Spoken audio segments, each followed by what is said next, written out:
My character doesn't know what's going on. Joel doesn't know what's going on. No one knows what's going on really. And I'm violently taken away and thrown over this bridge. Hi, I'm Alfred Hsing from Netflix's Train Dreams, and this is Set Stories with Collider.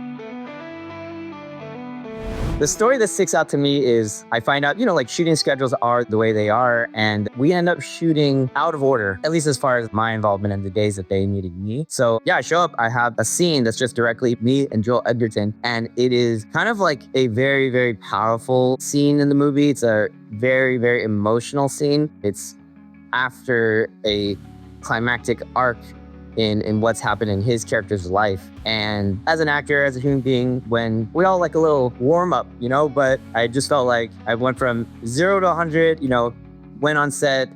It was in Washington in the pitch of night. You have all this trees, nature, this like beauty around you. We're sitting in front of a fire. He's here and I'm here. There's a fire in between us. And there's two dudes staring at each other deeply into each other's eyes for at least 20 or 30 minutes, because obviously what makes it on film is we had to shoot, his coverage, my coverage and whatnot. I'm not a method or whatnot type of actor, but regardless, he was, as I appeared on set, we kind of crossed paths in the makeup area or in the trailer area, and being the very veteran and generous actor that he is, he's like, hey, introduce himself, was just trying to, I believe, make me feel comfortable and just, be a cool overall human being. And from my own reasoning, it was such a powerful scene. And I feel like my character, in a way, has a hold over him in this moment. I don't want to, not necessarily as a hold, but is weighing on him, so in some ways has a power or at least some influence over him.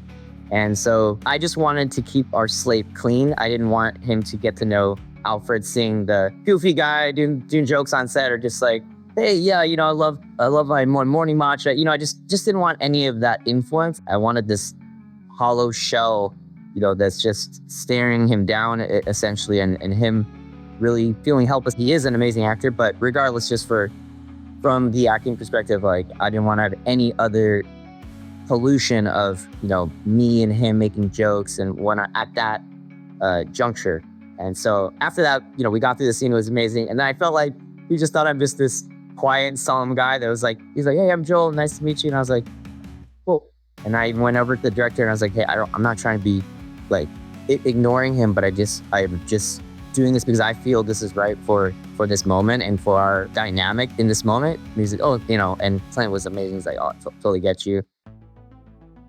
My character, Hsing, he faces kind of the racism and discrimination of the times, in this early 1900s period, as we know that there's targeting or, a certain viewpoint on the Chinese immigrants that were working the railroads and being laborers. And so almost out of nowhere, my character and Joel, we're working together. We're just sawing away, and people just come. It's intentional that we don't know what's going on. Even the audience is kind of okay, in the midst of this somewhat mundane work day, just out of nowhere, we look around, I'm the one, Asian face. It's him. My character doesn't know what's going on. Joel doesn't know what's going on. No one knows what's going on really. And I think that's meant to be felt that way. And I'm violently taken away and thrown over this bridge. Being experienced in movement really helped me there, because also it helped me connect with myself, even connect with the fear, in terms of the acting performance side. I don't like to just have the appearance, when you're like, oh, I'm scared, I wanted to let it come from within, so I really embraced that. I mean, I put myself in this character's shoes. Fortunately, we're living in a different time. This is a film set. But in that moment, when we're rolling, I'm in that person's shoes, and these people are coming to take me away. They're speaking a language that I probably don't understand at all, or barely understand a few words. I'm unable to express myself, to exonerate myself from whatever they're accusing me of. It's frightening, So I think I was I could feel the tingle, kind of that numbness in my, when your adrenaline starts to kick in, and I could feel that through my body as they were coming to take me away. And I expressed that through my eyes to Joel's character as well, where I'm saying, aren't we friends? Help me. We're at least we're coworkers. You're the one person that I have some kind of connection with, and I'm left with nothing, and it kind of that crescendo of fear and doom starts to rise. So I'm pretty connected with my body, and I think it's all very much attributed to sports, martial arts, stunt work. And so when people took me away, I was able to be comfortable in my movement, but still express myself. And yeah, I still had to kind of struggle and keep that real while being very as safe as possible. And we're on these high railroad tracks, and there's gaps in between the tracks. It had to be in the scene, but also very cognizant to not genuinely slip, even if you didn't necessarily fall, but I had a foot fall in between the gap, snap an ankle. And if you're concerned about that, you're not in the moment, right? So it's just this delicate balance between all of these things, knowing yourself. And at the end of the day, I guess I'd say be as prepared as you can. Just overall, take care of your mental state, your physical state. That way you can let your body, let your voice, let your expressions do the work to tell the best story possible.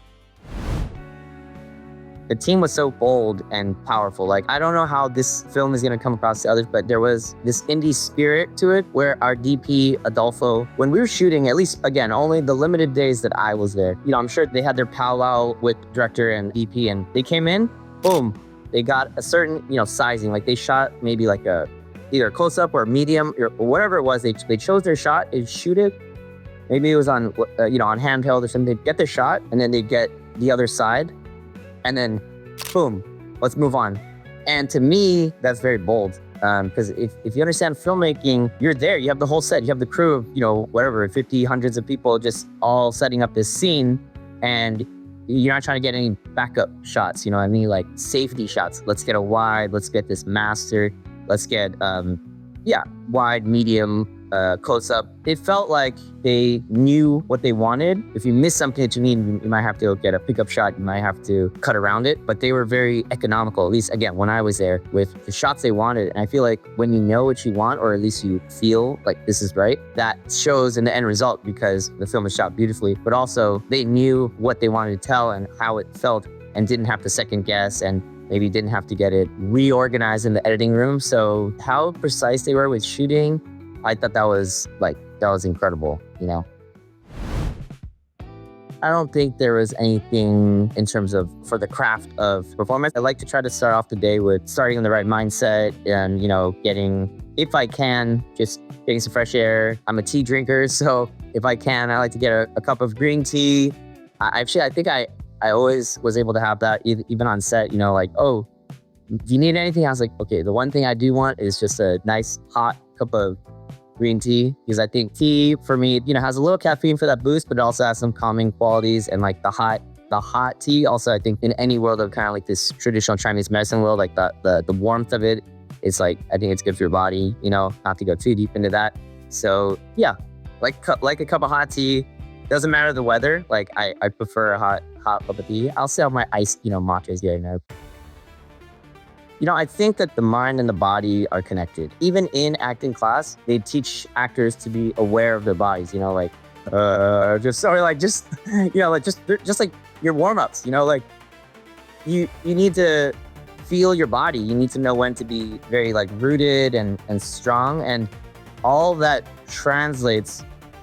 experience translates to how you present yourself. I worked with some actors when I was in Asia before, and we did this kind of fun test of just purely working with actors. But I said, hey, look, we're not doing any martial arts action scene, but we're gonna work with our bodies. And two people got into an argument, maybe someone falls, gets hurt, has to get up. How are you gonna show that? The more comfortable you are with your body, the easier you don't need to think, oh, I need to fall. And like when you don't need to think about it, and it can be just second nature to how you move, then you're allowed to be more free with your movement and being in the moment. I have this necklace. It's a Buddha hand of kind of like peace, and it was something that was not this exact one, but something exact shape and design was given to me from my grandmother, and she was Buddhist. I would say I'm more just spiritual and a human of the globe, but I definitely take on philosophies and I'm more like a Jeet Kune Do, Bruce Lee practitioner of life. I try to take what I feel is beneficial and helpful, and discard anything that I feel is doesn't make sense for me. So yeah, it was something that was from my grandmother. But this red string, I just wore it for years and years. Of course, I mean, I had to take it off certain times if you're acting, or if you need to take it off from time to time. But essentially, I wore it for many, many years, and then the string snapped. And then I took a trip to Beijing, and then we went to like a jade factory. Then my mom got me a similar one. Wore that for years. Like every time, it's like 5, 6, 7 years or something. And then this recent one I got on a trip to Taiwan. So the necklace has a lot of significance to me, and it's kind of just just brings me peace, So it's something that I would carry with me. All right. Thank you guys so much.